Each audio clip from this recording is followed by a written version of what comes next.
कल क्या लिखवाया था? अच्छा मेटाबॉलिक लिखवा दिया था ना, ठीक है।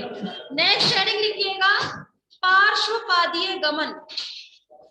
पार्श्वपादीय गमन लिखिए जब तक मैं पार्श्वपादीय गमन।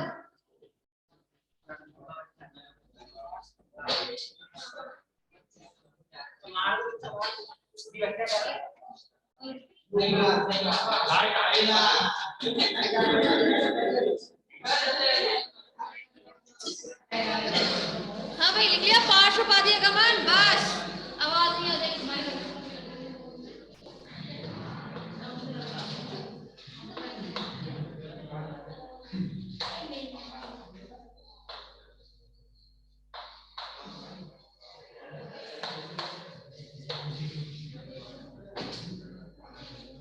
ठीक है, पैरापोडियल लोकोमोशन क्या होता है पहले समझिएगा। एक ऐसा गमन जो पैरापोडिया के माध्यम से किया जाता है, पैरापोडियल लोकोमोशन कहलाएगा। पहली बात क्वेश्चन आता है पैरापोडियल पार्श्वपाद किसमें पाए जाते हैं, तो ये संघ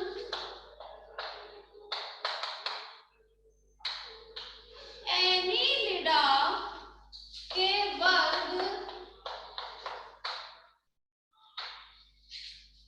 पॉलीकीटा के सदस्यों में पाई जाती है। ठीक है, लिखने के लिए प्रॉपर टाइम दिया जाएगा, समझ पहले लीजिए। मेरा क्वेश्चन यहीं से शुरू होता है, एनीलिडा का की कैरेक्टर अब तो आना चाहिए, एनीलिडा में बहुत बार पूछती हूँ। एग्जैक्टली, इसमें सच्चा खंडी भवन पाया जाता है, ट्रू सेगमेंटेशन पाया जाता है, जिसे हम बोल देते हैं मेटामेरिक सेगमेंटेशन। मेटामेरिक सेगमेंटेशन क्या होता है, तो ऐसा खंडी भवन जो सिर्फ सतह पर ही ना हो बल्कि अंदर, उसके शरीर के अंदर भी पूरी तरह से विभाजित होनी चाहिए। क्लियर है, ये होता है मेटामेरिक सेगमेंटेशन। अब नेक्स्ट है वर्ग पॉलीकीटा। पॉली मतलब बहुत ज्यादा, बहु।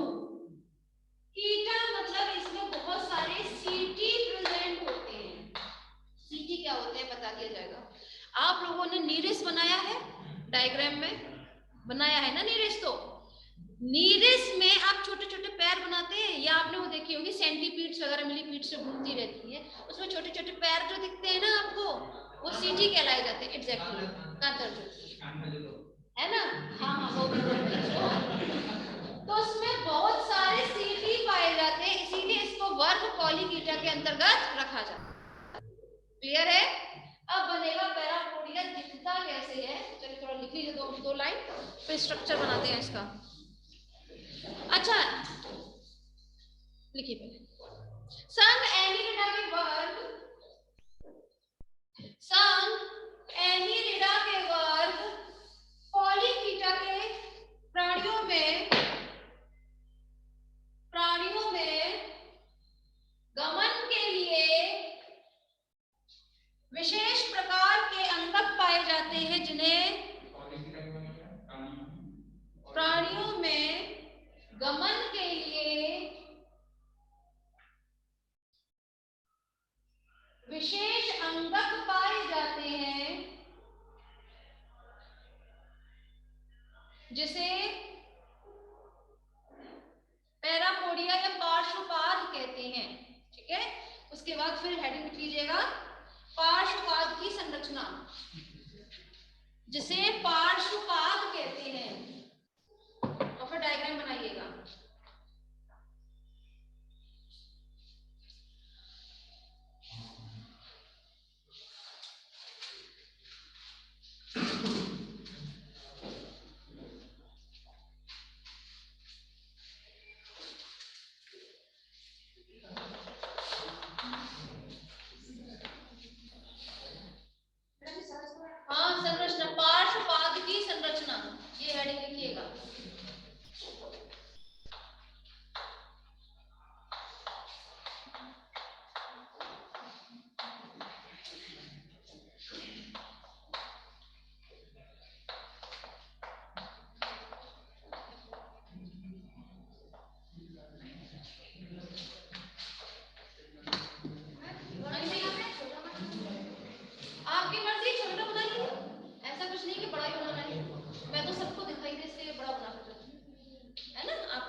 लिख सकते हो, गलत नहीं।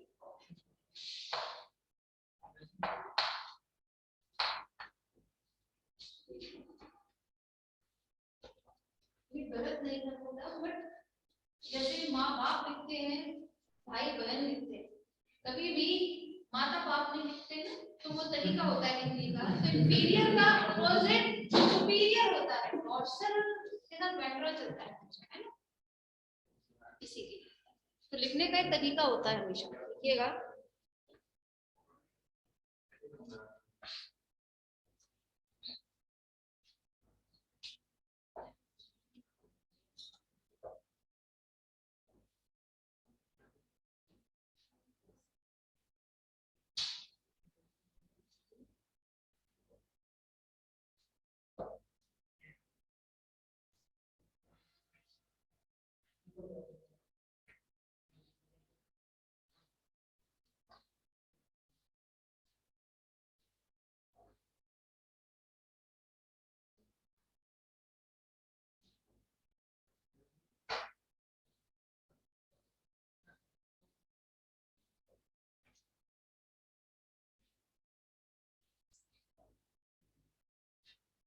बना लिया? दोनों में सामने की तरफ में थे। मैं उसको देख रहा हूं, मैंने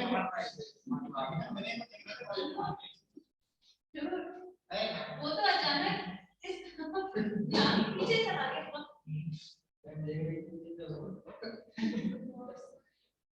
ये तभी उठ गया अभी रात में घड़ी तो मैं होगी। हां लेकिन तो समय में रात की हूं और जबकि मैंने कहा कह दिया था कि आपको तो इजी पार्ट है, ये आते भी नहीं है, यहां से आना शुरू होता है तब हो सकता है। अभी समझने के लिए सिर्फ लिखो, जाने बिल्कुल आ सकता है, मेरा मुझे थोड़ा सा नहीं है, नहीं है, कोई टेंशन नहीं है, ये टेंशन है ना स्टार्ट होगा तो सीख सकते। अभी तो स्टार्ट होगा, डिफरेंट है ऑलरेडी है, ये चाहिए सिर्फ नाम याद रखना है। नोटोकीटा और न्यूरोकीटा मतलब सीजी प्रेजेंट होते हैं ना इसमें, पता है।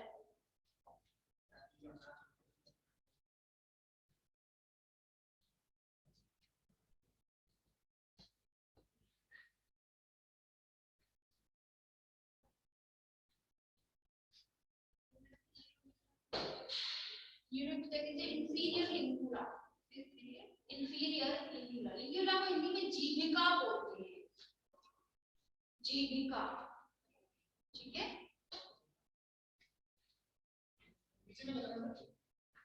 ये वेंट्रल सिरस, और से हिंदी में भी अधर सिरस के नाम से जानते हैं। सिरस सिंगुलर टर्म है और सिराई plural term.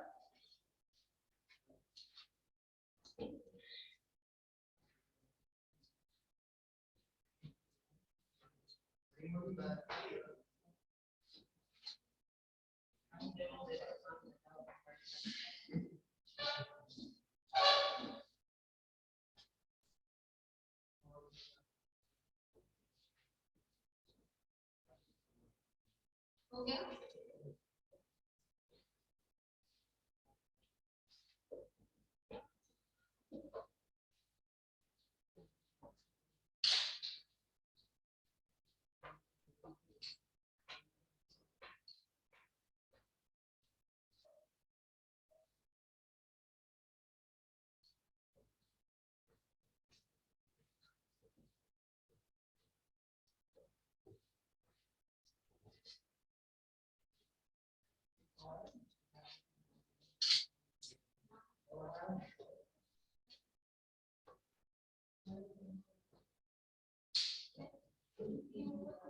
Dorsal cirrus, dorsal cirrus, ventral cirrus, इतना याद करो बस, ऊपर से लेकर यहाँ तक, इसी का जस्ट अपोजिट नीचे का होना, आधा डायग्राम लिया होता है बस, बाकी पूरा उसी का जस्ट अपोजिट लिखते जाओ, जो डॉर्सल लिखा है उसको वेंट्रल लिखते जाओ।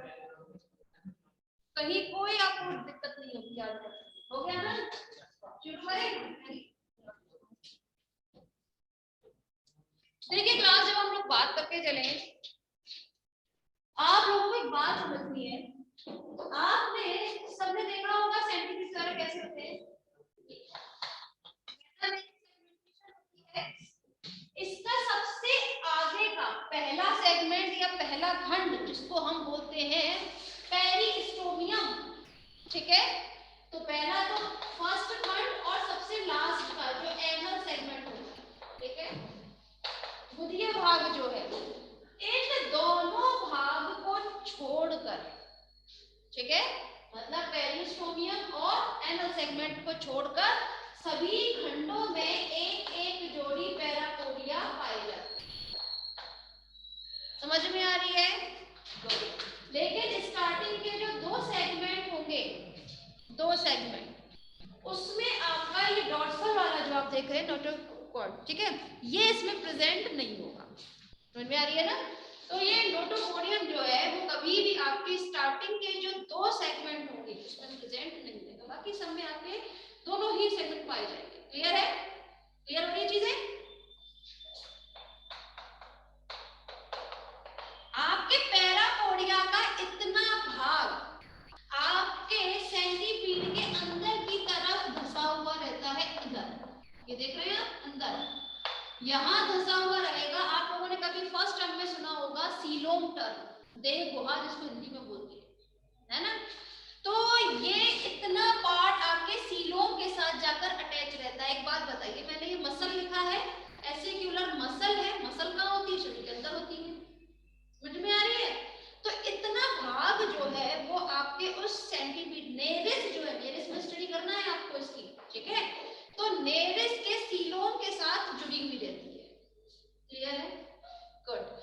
पैरापोडिया महज इतना डायग्राम है, सिर्फ इतना, ये इनको हटा दीजिए, ठीक है ना? जो नोटोकीडा और न्यूरोकीडा लिखवाए हैं इनको फिलहाल हटा दीजिए।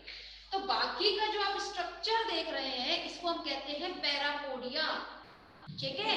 पहली खास बात, पैरापोडिया थोड़ी सी फ्लैशी मतलब मांसल प्रकार की संरचना होती है, पत्ती नुमा संरचना है, ठीक है। कैसी है? पत्ती नुमा संरचना होती है जो दो भागों से मिलकर बनी होती है, जिसका डॉर्सल भाग नोटोपोडियम कहलाया जाता है, नोटोपोडियम के नीचे वाला भाग आपका न्यूरोपोडियम कहलाता है, ठीक है। नोटोपोडियम और न्यूरोपोडियम दोनों ही फिर दो जीविकाओं में या फिर दो लिंग्यूला में डिवाइड हो जाते हैं, ठीक है, जिसे हम लोग कह देते हैं आपका सुपीरियर लिंग्यूला। ये भी आपका सुपीरियर लिंग्यूला होगा, ये मैंने दो भागों में डिवाइड किया हुआ है ना, देखिए, नोटोपोडियम, न्यूरोपोडियम। तो ऊपर का जो लिंग्यूला है ये सुपीरियर लिंग्यूला, सुपीरियर लिंग्यूला के नीचे है वेंट्रल, यस, आपका इंफीरियर लिंग्यूला। समझ में आ रही है? अगर आप लिंग्यूला भी लिखना चाह रहे हैं तो जीविका में आप डोर्सल और वेंट्रल लिख सकते हैं, सुपीरियर इंफीरियर नहीं लिखना मत लिखिए, डोर्सल और वो तो लिख सकते हैं वेंट्रल, तो इस तरह से लिखिए। लेकिन दोनों में ही आपके नोटोपोडियम और न्यूरोपोडियम दोनों ही आपके कैसे डिवाइड रहते हैं? दो जीविकाओं में। ऊपर की जीविका क्या कहलाती है? सुपीरियर लिंग्यूला, और नीचे की जीविका आपकी इंफीरियर लिंग्यूला। समझ में आ रही है? आपके नोटोपोडियम और न्यूरोपोडियम दोनों में से ही एक एक सिरस निकलता है, जिसे हम कहते हैं, डोर्सल रीजन में है तो कहते हैं डोर्सल सिरस, वेंट्रल न्यूरोपोडियम के सिरस को हम कहके चलते हैं वेंट्रल सिरस। वेंट्रल सिरस हमेशा डोर्सल सिरस से छोटा होगा। क्लियर है? आपके इस न्यूरोपोडियम और नोटोपोडियम के बीच में से एक थोड़ी स्ट्रॉन्ग काइटिन की बनी हुई रॉड नुमा संरचना देखने के लिए मिलती है, छड़ नुमा संरचना हमें देखने के लिए मिलती है। ये छड़ नुमा संरचना बनी किसकी है? काइटिन की बनी हुई है, जिसको हम बोल देते हैं एसिकुलम, ठीक है। ये दृढ़ रूपी है, थोड़ी सी दृढ़ है ये, ठीक है। जो काइटिन की तो ऑब्वियस सी बात है दृढ़ होगी। दूसरी खास बात, ये एसिकुलम जो होता है, ये एसिकुलम पीछे की तरफ कुछ पेशियों के साथ जुड़ती है और आगे की तरफ सीटी के साथ जाकर जुड़ती है, ठीक है। ऐसी मसल जिनके साथ एसिकुलम जुड़ती है उन्हें हम कहते हैं एसिकुलर मसल, और आपके एसिकुलम के जो आगे का भाग है अग्रभाग, उससे निकलने वाली सीटी को हम कह देते हैं या तो नोटोपोडियम में है तो नोटोकीटा और न्यूरोपोडियम में है तो न्यूरोकीटा के नाम से जानेंगे। ये होती है संरचना जो हमें शूकनुमा संरचना में देखने के लिए मिलती है। ये सीटी है, ठीक है। अभी हम इसकी भी संरचना बनाएंगे कि सीटी दो भागों से मिलकर बनी होती है, शेफ और ब्लेड, ठीक है। शेफ और ब्लेड, इसको हम कांट और ब्लेड के नाम से जानते हैं, ठीक है। इस बता दिया जाएगा, चिंता ना करें। पहले मुझे ये बताएं कि ये डायग्राम कितने बच्चों को समझ नहीं आ रहा? नहीं आया? एक बार फिर रिपीट कर दें इसको। गुड। सुनिए, आपके नीरिस में या हेटेरोनीरिस, हेटेरोनीरिस नीरिस अलग अलग होते हैं, एक होता है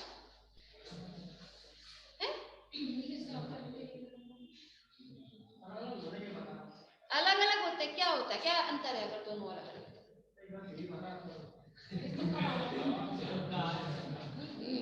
तुक्का नहीं, बिल्कुल सही बात बताइए। जिसको पता है हेटेरोनीरिस नीरिस, ऐसा तो है नहीं आप लोगों ने बनाया कभी नहीं है, बनाते सब। क्या होता है नहीं जानते? नीरिस जो होता है वो देखने में बिल्कुल कांटा जैसा लगेगा, ठीक है ना, सेंटीपीड सी होती है। भी यहाँ पर समझने की बात क्या रहती है, ये नीरिस जैसे ही इस नीरिस का प्रजनन काल आता है, ठीक है, तो इसके आधे भाग के पैरापोडिया साइज में बड़े हो जाते हैं। यहाँ पे एपिटॉप बोलकर चलते हैं इसे हम, ठीक है। ये एपिटॉप जो होते हैं ये साइज में बड़े होते हैं, क्योंकि नीरिस रहता है जो चट्टानी होती है, जैसे समुद्र है सपोज कीजिए, समुद्र के बगल में चट्टानें भी मौजूद होती है, तो चट्टानों के नीचे बिल बनाकर रहते हैं, पहली खास बात, ठीक है। तो जब गमन करेंगे, हम गमन ही तो पढ़ रहे हैं, तो हमेशा क्रॉलिंग करके करेंगे, रेंग कर। लेकिन जैसे ही उनका प्रजनन काल आएगा, वैसे ही उनके ये वाला रीजन जो होता है, इतने रीजन के पैरापोडिया साइज में बढ़ जाते हैं, जिसकी वजह से फिर, क्योंकि प्रजनन हमेशा पानी में करता है, ठीक है, तो ये क्या काम करेगा, फिर रेंगते हुए पानी में पहुंच जाएगा, समुद्र में। अभी समुद्र के पास में रह रहा था, बट अब कहाँ पहुंच गया, समुद्र में। समुद्र में उसको फिर प्रजनन करना होता है, जो हम आने वाले टाइम में पढ़ाएंगे, इसका गमन पढ़ना है, ठीक है। चलिए इधर पहुंच जाते हैं हम। तो जब हम लोग बात करें हमारे नेरिस या हेटेरोनीरिस, दोनों में ही फर्स्ट खंड, पहला खंड और लास्ट खंड, इन दोनों खंडों को छोड़कर, मतलब पेरिस्टोमियम और गुदिया भाग को छोड़कर इसके प्रत्येक खंड पर एक एक जोड़ी पैरापोडिया पार्श्वपाद पाए जाते हैं, ठीक है। ये पार्श्वपाद मासल पत्ती नुमा संरचना लिए हुए होते हैं, ठीक है, जिसका इतना वाला भाग हमेशा इस नीरिस के देह गुहा के साथ जुड़ा हुआ रहता है। क्लियर है? हर एक पैरापोडिया दो भागों से मिलकर बना होता है, जिसका ऊपरी भाग नोटोपोडियम कहलाया जाता है और नीचे का भाग न्यूरोपोडियम कहलाया जाता है। नोटोपोडियम और न्यूरोपोडियम को हम फिर से विभाजित कर देते हैं दो जीविकाओं में या लिंग्यूला में, जिसमें ऊपर की लिंग्यूला को कहते हैं सुपीरियर लिंग्यूला और नीचे की लिंग्यूला को इंफीरियर लिंग्यूला। समझ में आ रही है? इन दोनों में से, ठीक है, नोटोपोडियम और न्यूरोपोडियम, इन दोनों के मध्य भाग से एक छड़ निकलती है जो थोड़ी काइटिन की बनी हुई और दृढ़ नुमा संरचना की होती है, ठीक है, जिसको हम कहते हैं एसिकुलम। एसिकुलम अपने एक भाग से पेशियों के साथ जुड़ती है, जबकि अपने अग्र भाग से सीटी के साथ जाकर जुड़ती है। क्लियर? ऐसी पेशियां जो आपके एसिकुलम के साथ जाकर जुड़ती हैं, उन्हें हम कह देते हैं एसिकुलर मसल, ठीक है, और उन सीटी को जिससे जुड़ती है उसको हम कह देते हैं नोटोकीटा या न्यूरोकीटा। क्लियर है? अब डायग्राम समझ में आया? कोई क्वेश्चन किसी का? क्लियर है ना? गुड। बाकी भी लिखवाएंगे तो और क्लियर होता जाएगा, ठीक है। आपको याद करने का बैठे, आधा डायग्राम याद कीजिएगा, नीचे का तो अपने आप याद हो जाएगा। लिखिएगा,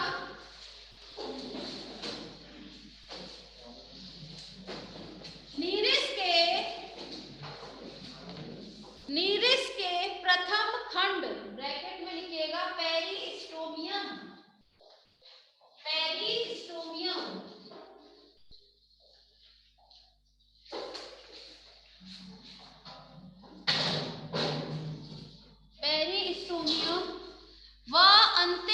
खंड, ब्रैकेट में गुदीय खंड, ब्रैकेट क्लोज, को छोड़कर शरीर के सभी खंडों में, शरीर के सभी खंडों में एक जोड़ी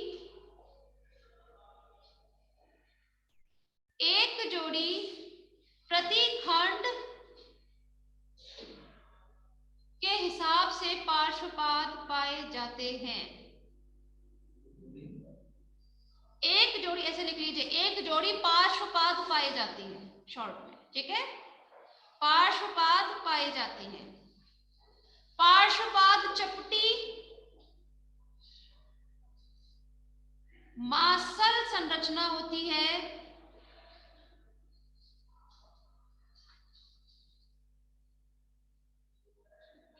तथा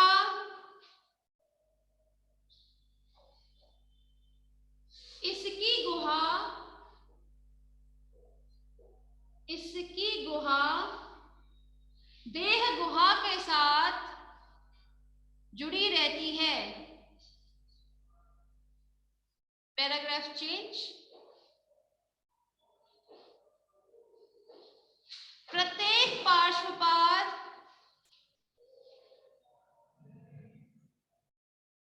द्विशाखी होता है, द्विशाखी होता है।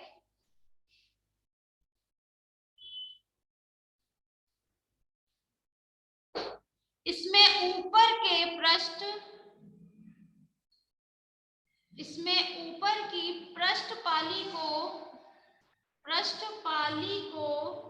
पाली मतलब लोब को नोटोपोडियम तथा अधर पाली को, ल पर छोटी की मात्रा आएगी, ठीक है, अधर पाली को न्यूरोपोडियम कहते हैं। Full stop. नोटोपोडियम व न्यूरोपोडियम पुनः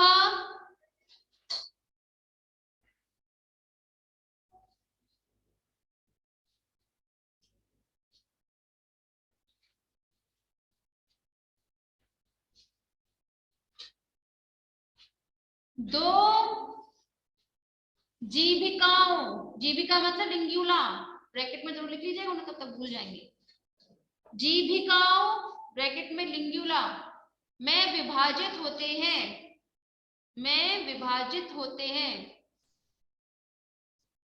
इसमें ऊपर की तरफ जीविकाओं में विभाजित होते हैं, ठीक है। हाँ, नोटोपोडियम व न्यूरोपोडियम पुनः जीविकाओं ब्रैकेट में लिंग्यूला में विभाजित होते हैं।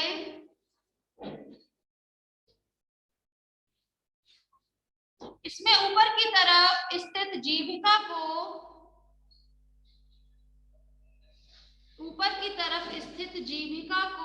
ऊर्ध्व जीविका या सुपीरियर लिंग्यूला, ब्रैकेट में इंग्लिश टर्म्स लिखना मत भूलिएगा, सुपीरियर लिंग्यूला सामने लिखे हुए हैं, सुपीरियर लिंग्यूला या ऊर्ध्व जीविका कहते हैं, तथा ऊर्ध्व जीविका भ से भालू वाला आएगा, जीविका कहते हैं, तथा नीचे की तरफ स्थित जीविका को अधोवर्ती जीविका या इंफीरियर लिंग्यूला,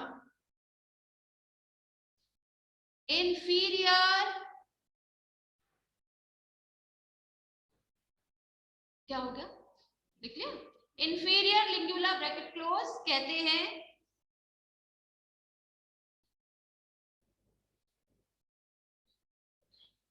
नोटोपोडियम तथा न्यूरोपोडियम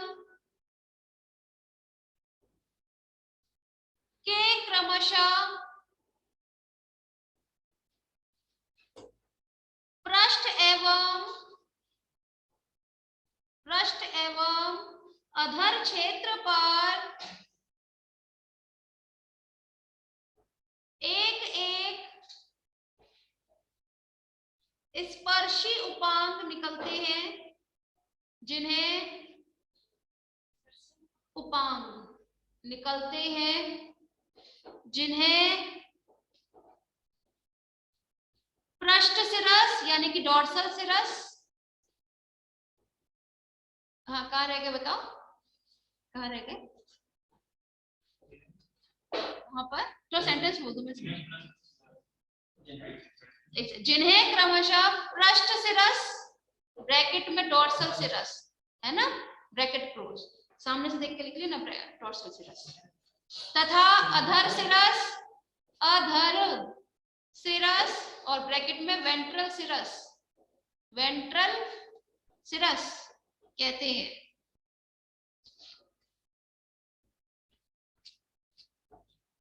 हो गया, आगे लिखिएगा, पार्श्वपाद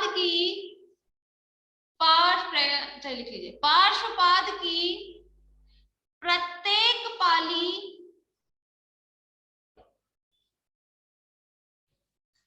के मध्य भाग से एक गहरे काले रंग की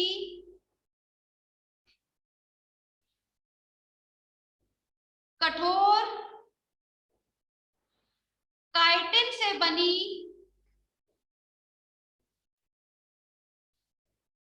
कंकाली छड़नुमा संरचना पाई जाती है, छड़नुमा संरचना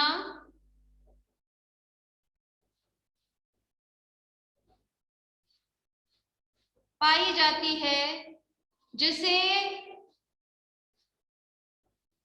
एसिकुलम कहते हैं, जिसे एसिकुलम कहते हैं।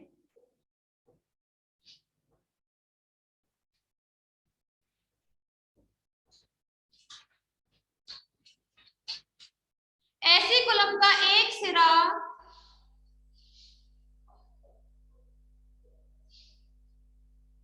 शूक से जुड़ा रहता है, शूक माने सीटी पॉलीकीटा लिखवाया ना यहाँ पर, नोटोकीटा न्यूरोकीटा, वही शूक से जुड़ा रहता है तथा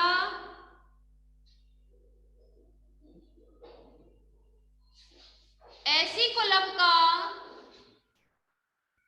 दूसरा भाग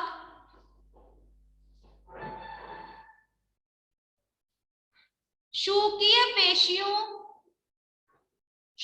पेशियां एसिकुलर मसल ठीक है से जुड़ा रहता है, क्योंकि शूक जो है ना, इन पेशियों की वजह से ही आपके आगे गति करते हैं, जुड़ा रहता है। नेक्स्ट हेडिंग,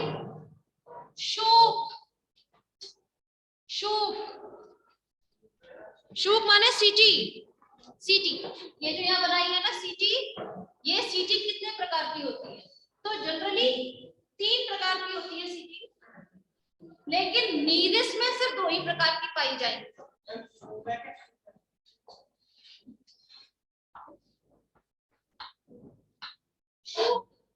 कैसे कबूतर क्या हो गया, लिख दिया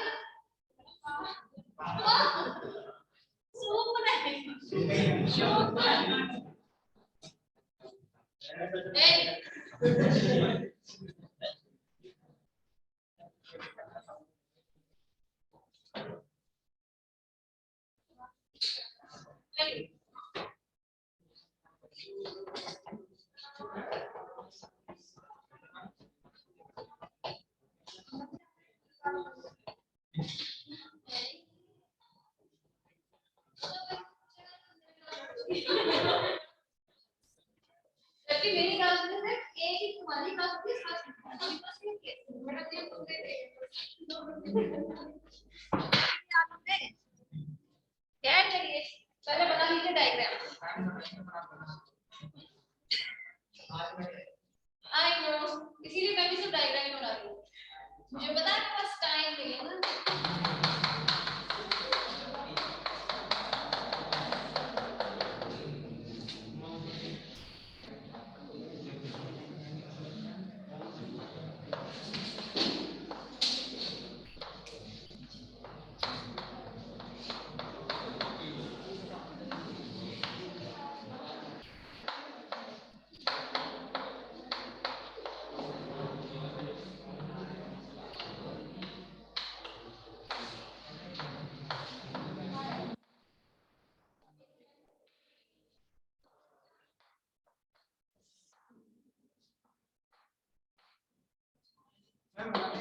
हाँ बिल्कुल बनाते जाइए।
हो गया?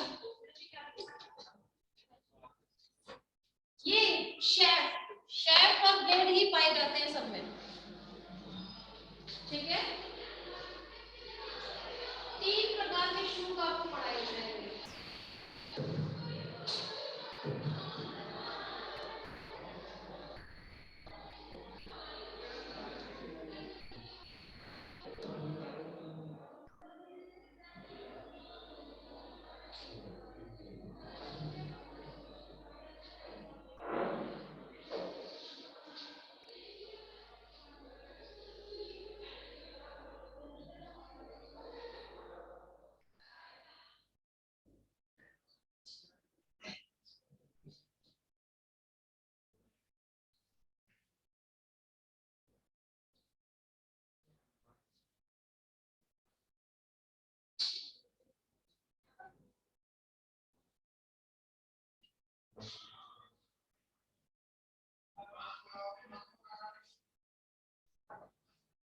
हो गया?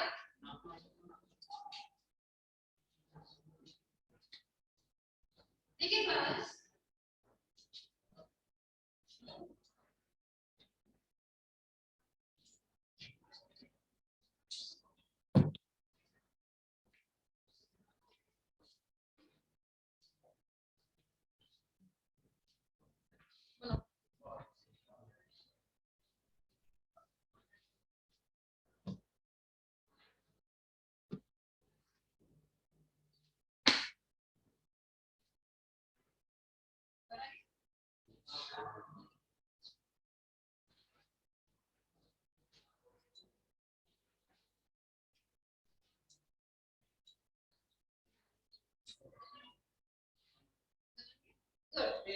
ठीक है, मुझे राउंड नहीं करना है, आप लोगों को बनाना है। ध्यान देने वाली बात ये है, फर्स्ट वाली जो ये है ना संरचना, ये हेटेरोनेरियस में पाई जाएगी, जबकि दोनों प्रकार के शू नेरियस में पाई जाती है, ठीक है? अब क्वेश्चन आता है कि हेटेरोनेरियस में क्यों ये पाई जाती है, तो इसका रीजन हम कल बताएंगे, ठीक है?